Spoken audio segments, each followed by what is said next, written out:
So then, like, I mean, I'll just do it, like, and Yeah, go you for it. you can talk about whatever, but so then I'll just do the bottom, and it's like, you know when you get the lumpy hems, like, we've all been there through that. Yeah. The thing is, I line the end up, and then I'll put it in the presser foot, but I'll line it up to make it pretty straight, but depending on your cut, so see, I'm using a larger hem. I'll always go back and just snip the extra if there's too much. With big old shears. This t-shirt is made for a lot of extra snipping right here. Because this is where you're really sewing the two sides together. And notice how much leeway I gave you on the two sides, kind of. Because you're going to cut a lot of this away at the very end. Gem Girl does this. She does like 1/4 of an inch. But the thing is, though, is like, I feel like I need a little more room for when you're drunk sewing, is what I call it. Like, when you're getting to that point. But you're like, somehow that came out okay. So I put it in, and then I just kind of pull at it to make it lie flush, because the lumps are the worst. And I just, kind of stretch it. Just kind of like free it up. Some fabrics, not necessarily these novelty fabrics, but some do benefit from like a little ironing before you get going. To get your seam there. If it's, you may have noticed my purple Jetta fashion where I kind of created a rib at the bottom, like a 4-tiered rib thing, and that was totally impossible without ironing and pinning. Some of those fabrics, it just gives you a little extra, and if you're doing something once in a while, I haven't used pins. For example, the curve on the neck, to me, without 3 pins, 1, 2, 3.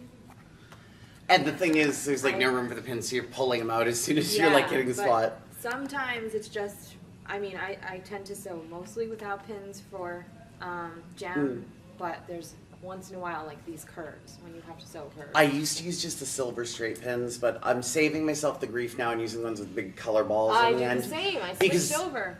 Because if you run them over, sometimes the needle breaks or just, so you want to pull them out as you're going. Exactly. But and it's so hard to grasp the head of those silver needle pins. So I've gone over to the colorful ones too. we're getting to that point. Is it? So as you see, like, I kind of just stretched it out so that it would just lay nice, because it breaks your heart when you get those like curled lumpy hems. You know what I mean? Like, it's beautiful except for that one spot. So then I do a couple forward because I have a little more to play with here, and then I'm backtracking twice. That's always. Sometimes I'll go back first because the thing is, if you start to, you're tempted to start far in, because you know how it's like. Sometimes if you don't, it just won't go anywhere. Right, or your needle pushes the corner into the sewing machine. Yeah. Here, So, sucked up into the and what I vacuum. do with a lot of these like stretchy fabrics is before I start sewing, I kind of go like this, just to make sure it's free, and that it's not like gremlins tying knots under it while you're doing it, because these are the things that hurt your feelings really It really bad. does. So, and then again, I grab onto this. I know I look like I'm pulling it, like I'm pulling a ship in, but it's more like it's my only anchor because there's nothing. Right. Gem has a 2.5-inch waist. So, and then, so I get going, and then I put the hem in this. All right, the machine's got stuck a little, but I pulled it through, so maybe it's, let's see. All right, the thread's a little messy there, but that happens. It started to get stuck, but I pulled it through. So, generally you try to You save have a it. question, Omar? Yes. No, we've seen flat sewing when you're closing up the garment. Oh, that's what I was going to show you next. Okay, so yeah. But I won't fuss over this too much. What happened is also pulling the thread away too avoids this, where it all like knots itself underneath, and then, because then you see it clears up. But you want to start that way. So if you're kind of pulling this away, then you don't have it sucking back down in. And sometimes you just have to, like, you get mad you know when you like don't want to open your machine and you just fight and you ruin things and then finally you have to open it and just like rethread? Yes. Because the bobbin will like, I don't know. Certain take- things, who knows? Some fabrics give off a lot of fibers and they're getting caught up in your machine. You just need to brush it out. All these weird things cause problems. Oh, I use compressed air and vacuum it. You need to oil it too. Like that's a huge thing because the oil cleans it also. And like basically you just unscrew the main one and then take the bobbin and stuff out and you will find like, I mean, I found like Cookie Monster in there of like the stuff. So it's, you never know which fabrics it is that you think. All right, so we'll pretend that all came out nice and evenly. So then what I do is I fold this in half. Now, luckily with the stretch, because you want the ends to not overlap. You want to try and get them as neatly as possible. Notice Sean's doing the inside out. And this is like something that happens to me because I'm working like 9 to 5, then I'm like eating dinner, and then I'm like, oh, I'm gonna sew. It's 8 p.m. and I'm getting tired. And do you know how many times I've like sewed something inside out? Specifically things that are like, I've made 2 legs of tights and then I'm sewing them together and then I sewed them. Oh, I see. Those things that you just think about it before you start to stick your needle A in. lot of the spandex is, the outside is different from the inside. It's duller.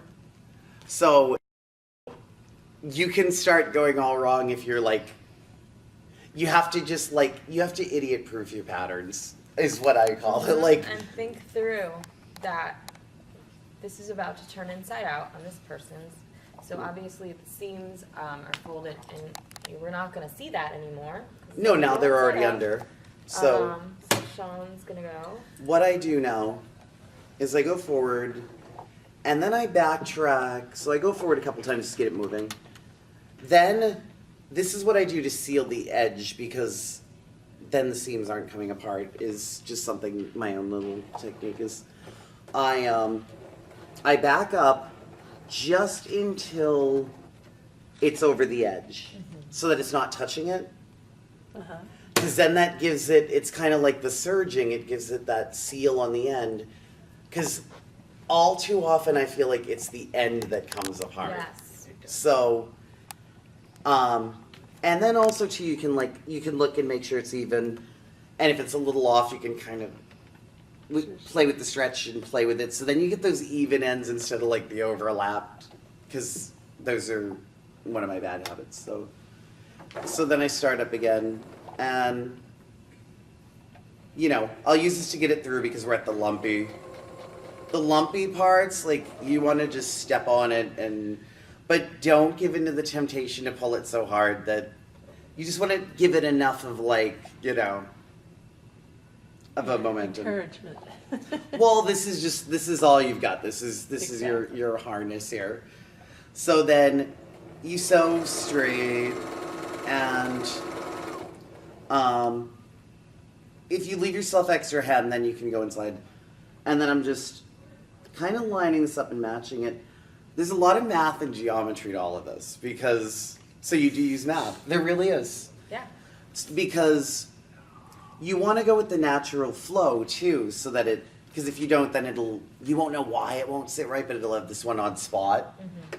So you want to try and keep things pretty flush. I make it sound so complex, but this is probably why I have 2 states of being. I'm running in circles or I'm asleep. So, and then I'll speed up, but I get careful as I'm getting to the end. I'm just being very fussy because I don't want that lump. And that's a really important part of the garment because that's the knee, right? That's the knee of she's pulling it up to her knee, that leg warmer. Yeah. So this is where someone's going to spend effort pulling. So if a break's going to happen on that garment, it's going to be there.